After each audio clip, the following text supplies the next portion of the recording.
Excited. Thank you ভাই, আজকে আমার ক্যামেরাটা ফুল করেছো। আজকে পেলাম দু হাত আজ আমি আমার ভাইকে সঙ্গে নিয়ে যাচ্ছি আমাদের বাড়ির একটা নিউ মেম্বার আনতে। হঠাৎ করেই আমি এটা নেবো কখনোই ভাবিনি। আমিও অনেক বেশি এক্সাইটেড। এবার যাবো শোরুমে।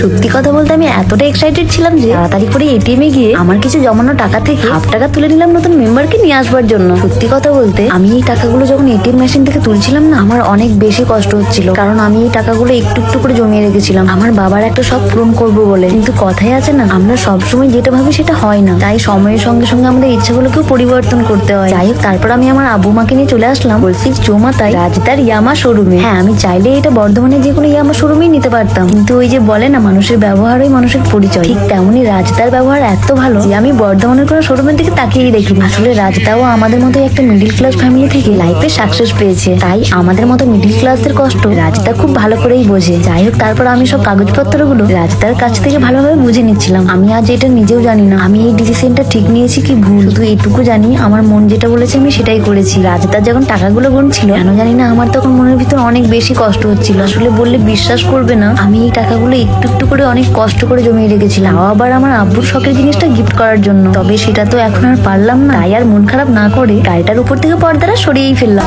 আজকে পেলাম দু হাত ভরে। না ভাই, আমি দু হাত ভরে কিছু পাইনি। এটা হঠাৎ করে নেবার পিছনে অনেক বড় কারণ আছে। তোমাদের হয়তো মনে অনেক কোয়েশ্চেন আসতেই পারে যে কি ব্যাপার, হঠাৎ করে সানিয়ে দিয়ে স্কুটি কেন নিল। আসলে এই একই কোয়েশ্চেন আমাকে আমার রিলেটিভ থেকে শুরু করে বন্ধু বান্ধবী সবাই কোয়েশ্চেন করেছে, আর তাদের তো কোয়েশ্চেন করাটা স্বাভাবিক। কিন্তু এখানে একটা জিনিস আমি লক্ষ্য করলাম, আমার রিলেটিভ যারা আছে তারা আমি বলছে ভাঙা বাড়ি দিয়ে পানি পড়ছে আর এদিকে গাড়ি নিচ্ছে, আরো অনেক রকম কথা আমায় শুনতে হচ্ছে। তবে যে মানুষগুলোর সব থেকে আগে আমায় কোয়েশ্চেন করা দরকার ছিল, সেই মানুষ দুটো আমাকে একটা কোয়েশ্চেন পর্যন্ত করেনি। সেই মানুষ দুটো আর কেউ না, এই যে আমার আব্বু আর আমার মা। আমি শুধু ওদেরকে বলেছিলাম তাড়াতাড়ি করে রেডি হয়ে নাও, আমাদেরকে একটা জায়গা যেতে হবে। আমি শুধু এটুকু বলেছি, ওরা আমার এক কথায় এখানে চলে এসেছে। এত কিছু দেখার পরও আমাকে একটা প্রশ্নও করেনি। হাসি থ্যাংক ইউ ভাই, আজকে আমার ক্যামেরাটা ফুল করেছো।